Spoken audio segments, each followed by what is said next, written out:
Salam, bertemu kembali dalam channel YouTube Agathos Adelphos. Salam waras, cerdas, bijaksana, berani, kompeten, dan efektif karena Roh Kudus. Kali ini kita membahas Roh Kudus dan orang percaya. Secara ringkas, hiduplah oleh Roh, dibaptis oleh Roh, dikuduskan oleh Roh, dipimpin oleh Roh. Galatia pasal 5 ayat 22. Tetapi buah Roh ialah kasih, sukacita, damai sejahtera, kesabaran, kemurahan, kebaikan, kesetiaan, kelemah lembutan, penguasaan diri. Tidak ada hukum yang menentang hal-hal itu. Barang siapa menjadi milik Kristus Yesus, ia telah menyalibkan daging dengan segala hawa nafsu dan keinginannya. Jikalau kita hidup oleh Roh, baiklah hidup kita juga dipimpin oleh Roh. Dan janganlah kita gila hormat. Janganlah kita saling menantang dan saling mendengki. Pekerjaan Roh Kudus dan kaitannya dengan sikap orang percaya. Yang pertama, hiduplah oleh Roh. Antitesis atau lawan dari hidup oleh Roh adalah hidup oleh daging. Hidup oleh daging ini berarti hidup menurut daging, mengikuti dan takluk diperbudak oleh keinginan daging. Hal ini nyata dalam konteks ayat sebelumnya yang menjelaskan perbuatan daging sebagai berikut dalam Galatia pasal 5 ayat 19. Perbuatan daging telah nyata. Apa itu? Yaitu percabulan, kecemaran, hawa nafsu, penyembahan berhala, sihir, perseteruan, perselisihan, iri hati, amarah, kepentingan diri sendiri, percideraan, roh pemecah, kedengkian, kemabukan, pesta pora, dan sebagainya. Terhadap semuanya itu, kuperingatkan kamu. Hidup oleh Roh dapat dijelaskan sebagai hidup yang dilahirkan oleh Roh. Artinya sudah menerima kehidupan rohani, hidup baru yang berasal dari Tuhan. Kapankah itu terjadi? Saat itu terjadi adalah ketika seorang menerima Yesus sebagai Tuhan dan Juru Selamatnya dalam kehidupannya. Waktu itu ia langsung menjadi ciptaan baru. 2 Korintus pasal 5 ayat 17. Jadi siapa yang ada di dalam Kristus, ia adalah ciptaan baru. Yang lama sudah berlalu, sesungguhnya yang baru sudah datang. Saudara-saudaraku, Roh Kudus adalah Roh Allah yang ada pada manusia. Pada mulanya, Tuhan memberi nafas kehidupan kepada manusia, dan manusia memiliki kehidupan yang dari Tuhan, dari nafas Tuhan. Tapi sejak manusia jatuh ke dalam dosa, Roh Allah meninggalkannya, tapi roh manusia tetap.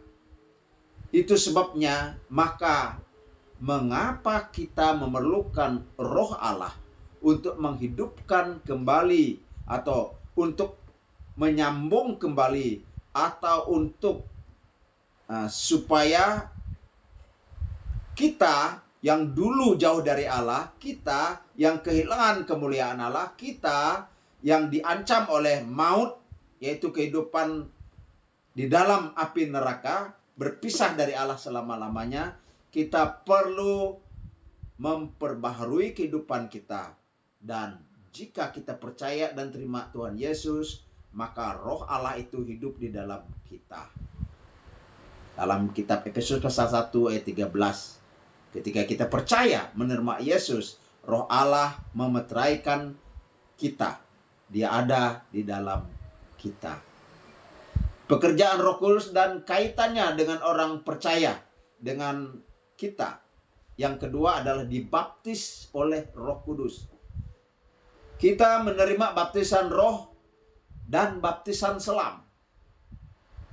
Apa itu baptisan roh atau dibaptis oleh roh, dan apa dibaptis secara selam atau diselam dalam air? Bagi para rasul, saat pencurahan Roh Kudus di hari Pentakosta, merekalah dibaptis oleh Roh Kudus. Kita orang percaya kapan? Kita dibaptis oleh Roh Kudus saat kita lahir baru, saat kita terima Yesus, saat kita percaya Yesus. Lahir baru dan dibaptis oleh Roh Kudus adalah dua paket yang diterima sekaligus. Ingat ya, dua paket yang kita terima sekaligus. Jauh di dalam Perjanjian Lama, dalam kitab Yehezkiel sudah dijelaskan, Yehezkiel pasal 36 ayat 26, kamu akan kuberikan hati yang baru dan roh yang baru di dalam batinmu.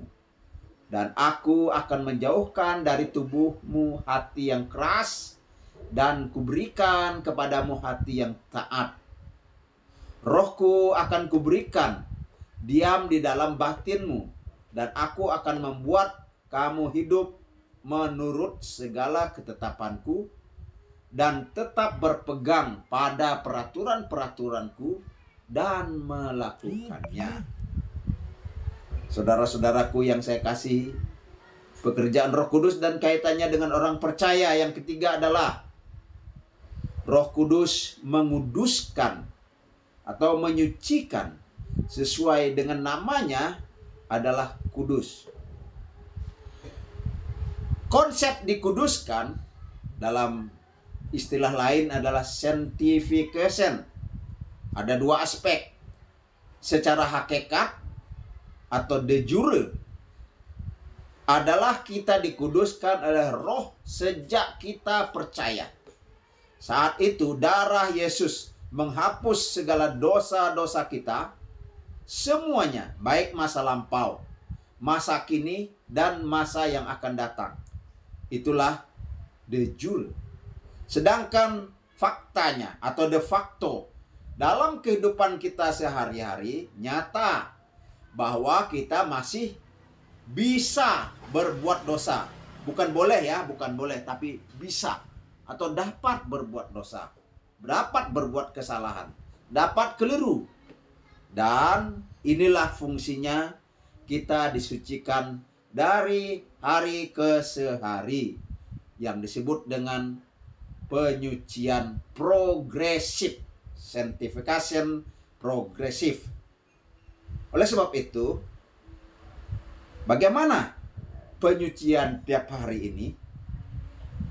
1 Yohanes pasal 1 ayat 8 sampai ayat 10 memberi solusi. Jika kita berkata bahwa kita tidak berdosa, maka kita menipu diri kita sendiri, dan kebenaran tidak ada di dalam kita. Jika kita mengaku dosa kita, maka Ia adalah setia dan adil, sehingga Ia akan mengampuni segala dosa kita dan menyucikan kita daripada segala kejahatan. Jika kita berkata bahwa kita tidak ada berbuat dosa, maka kita membuat Dia menjadi pendusta dan firman-Nya tidak ada di dalam kita. Jadi itu solusinya, mengaku dosa kita tiap hari saat Tuhan menyadarkan kita. Walaupun mungkin Tuhan tidak menyadarkan kita setiap mau tidur mengakui dosa. Seperti Ayub dalam kisah Ayub. Dia berdoa kepada Tuhan, menaikkan doa syafaat agar Tuhan mengampuni dosanya, dosa istrinya, dosa anak-anaknya. Inilah penyucian Roh Kudus dari hari ke hari. Yang keempat, Roh Kudus memimpin orang percaya. Roh Kudus adalah pemimpin kita. Oleh karena itu, ikutinya, taatinya apa yang dikatakan kepada kita, apa yang dibisikkan kepada kita. Perkataannya, bahkan tegurannya, kita harus ikuti. Hati nurani kita atau kehidupan kerohanian kita harus selalu terbuka kepada kehendak dan pimpinan Roh Kudus. Simson mengikuti bisikan hatinya sendiri. Ia takluk kepada nafsu seksual dan hancurlah dia. Saul ikuti egonya. Dia menyimpan dendam, menyimpan iri hati, cemburu. Dia mengabaikan Tuhan dan Tuhan pecat dia. Daud selalu bertanya kepada Tuhan dan Tuhan selalu memberi jawaban dan petunjuk. Walaupun dia pernah jatuh ke dalam dosa. Dia selalu minta kepada Tuhan petunjuk. Walau hidupnya susah, dia selalu minta pendapat dan minta pimpinan Tuhan. Memang, walaupun sekali waktu ia juga ikut nalurinya sebagai laki-laki dan ia jatuh ke dalam dosa perzinahan, dosa pembunuhan, pembunuhan berencana didahului dengan perzinahan.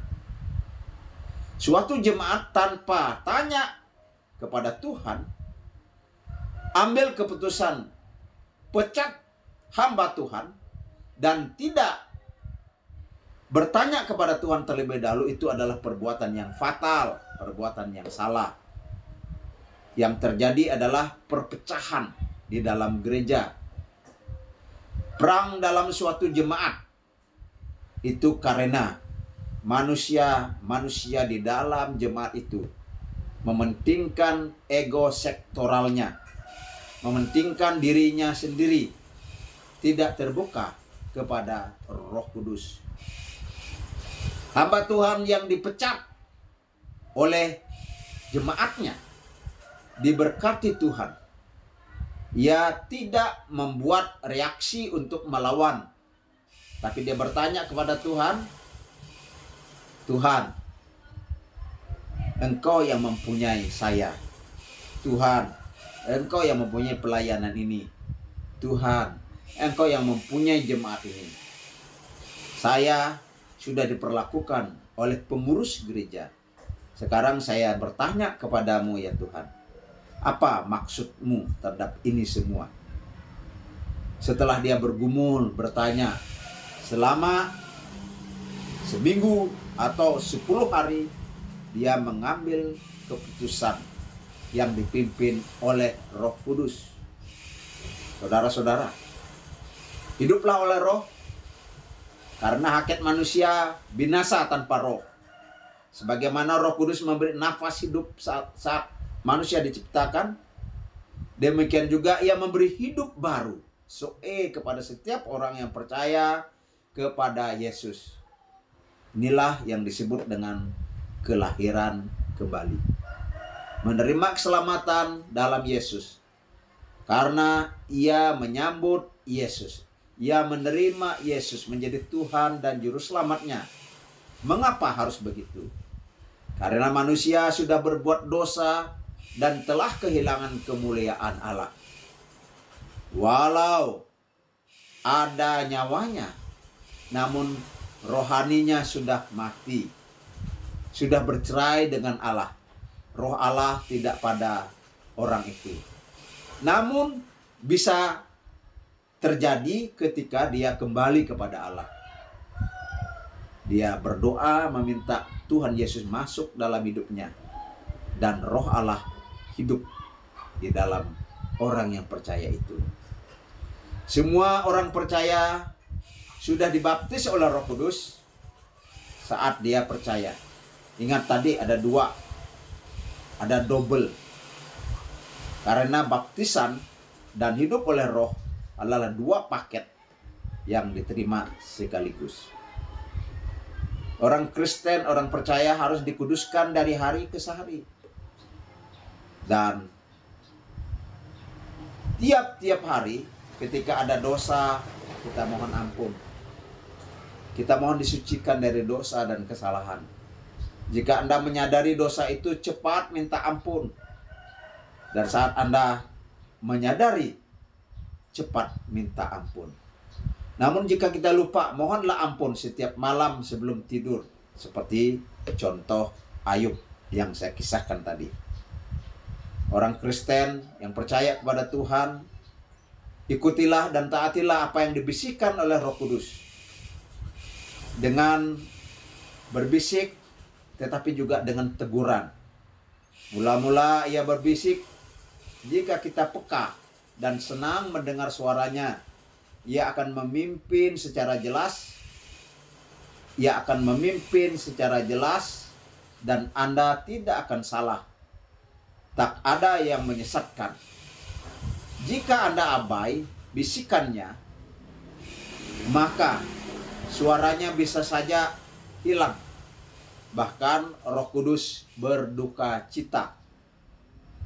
Jika sudah lewat batas, Anda abaikan Roh Kudus, Anda abaikan Dia, Ia akan berbicara secara keras lewat kesukaran-kesukaran karena dosa dan akibat dosa dalam kehidupan Anda. Roh Kudus melengkapi setiap orang percaya dengan karunia untuk bisa melayani, untuk bisa membangun gerejanya, untuk gereja itu bisa efektif. Saudara-saudaraku, Roh Kudus menjadi penghibur. Roh Kudus itu penolong dan penghibur dalam situasi susah, senang, galau. Ia hadir untuk menghibur. Saat kita lemah, Ia menguatkan. Saat kita dalam kedukaan, Ia memberi sukacita. Setialah kepada kebenaran dan firman Allah. Tekunilah pelayanan. Pasti Tuhan memberkati kita. Soal rezeki pasti ada. Banyak dan sedikit. Cukup tidak cukup. Sejahtera belum sejahtera. Itu relatif. Manusia kesuksesannya berorientasi kepada hasil. Namun Tuhan mau kita menjalani proses, yaitu kesetiaan. In God we trust. Without God we are nothing. With God we can do anything. Be wise, be smart. Kembangkan, kelola potensi Anda, abaikan ejekan dan hinaan orang. Berani, kompeten, dan efektif karena Roh Kudus.